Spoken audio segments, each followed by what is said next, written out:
کہ جو انہوں نے جس لفظ کو سود کہا ہے وہ سود نہیں ہے، اس کو کہتے ہیں مالی جرمانہ، الغرامۃ المالیہ۔ کسی بھی شخص پر کسی وجہ سے مالی جرمانے کا مقرر کرنا۔ جسمانی جرمانہ شریعت میں موجود ہے، اس کو شریعت تعزیر کہتی ہے۔ ایک آدمی ہے، وہ لڑکیوں کو چھیڑ رہا ہے مثلا، اور بازار میں جاتے ہیں ادھر ادھر عورتوں کے جسموں سے اپنے ہاتھوں کو ٹچ کرتا ہے، تو شریعت اس کو کہتی ہے تعزیر کرو، کیونکہ اس کے لیے حد مقرر نہیں ہے۔ تعزیر کیا ہے؟ 10 کوڑے مارو، 15 کوڑے مارو، 40 سے کم ہونے چاہیے، 40 تک کوڑے نہیں پہنچنے چاہیے۔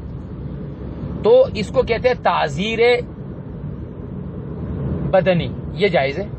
تعزیر مالی، کسی پر جرمانہ مقرر کرنا، شریعت اس کی اجازت نہیں دیتی ہے۔ ہاں، اگر حاکم نے کوئی ایسا معاملہ دیکھا کہ جس میں تعزیر مالی کی ضرورت ہوئی تو وہ پھر تعزیر مالی کسی سے کر سکتا ہے، لیکن یہ بھی حاکم کے لیے ہے، عوام کے لیے نہیں ہے۔ تو جو انہوں نے آپ کہا ہے وہ جو جرمانہ ہے اس کو کہتے ہیں غرامہ مالیہ، مالی جرمانہ۔ یہ کسی بھی ادارے کے لیے، جیسے اسکولوں میں یا کہیں پر یہ ہوتا ہے کہ جی آپ فیس لاؤ، نہیں تو اگر فیس نہیں لائیں گے تو ہم آپ کے اوپر یہ لگائیں گے، یہ جائز نہیں ہے۔ یہ جتنے بھی ہمارے اوپر یہ جو بلوں میں زیادتیاں لگتی ہے، یہ وہی جرمانے ہیں جو شرعاً جائز نہیں ہے کہ تاخیر کی وجہ سے۔ تو یہ جو ان لوگوں نے جرمانہ مقرر کیا ہے، یہ ہمارے مسلک امام ابو حنیفہ رحمہ اللہ میں جائز نہیں ہے، یہ بات ٹھیک ہے۔ حضرت امام احمد بن حنبل رحمہ اللہ کے مسلک میں اس کی گنجائش ہے، لیکن ہمارے علماء یہ فرماتے ہیں کہ آپ غرامہ مالیہ اگر مقرر کرتے ہیں تو اس کا طریقہ کار یہ ہے کہ آپ ایک آدمی سے پیسے لیں، ضرور لیں تاکہ آپ کا نظام ٹھیک چلے، لیکن ان پیسوں کو آپ اس کے اکاؤنٹ میں ڈالتے جائیں۔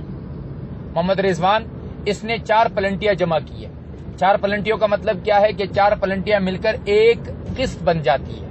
جب رضوان صاحب اپنی 49 قسطیں مقرر ادا کر لے تو آپ اس سے 50ویں قسط اس کو یہ کہہ کر معاف کر دیں کہ چلو جی ہم نے معاف کر دیا۔ اب وہ سمجھے گا کہ ہم نے معاف کیا، در حقیقت ہم نے معاف نہیں کیا، ہم نے اس سے وہ جو جرمانہ لیا تھا اسی کے مد میں ہم نے اپنا وہ 1 مہینے کا وہ وصول کر لیا۔ اصل جو بات ہے وہ یہ ہے، جو طریقہ کار دیا گیا ہے وہ یہ ہے، لیکن مشکل کیا ہے؟ بینک والے کہتے ہیں جی ہم ایسے کیسے کریں گے، ایسا تو ایسا ہو جائے گا، ویسا تو ویسا ہو جائے گا۔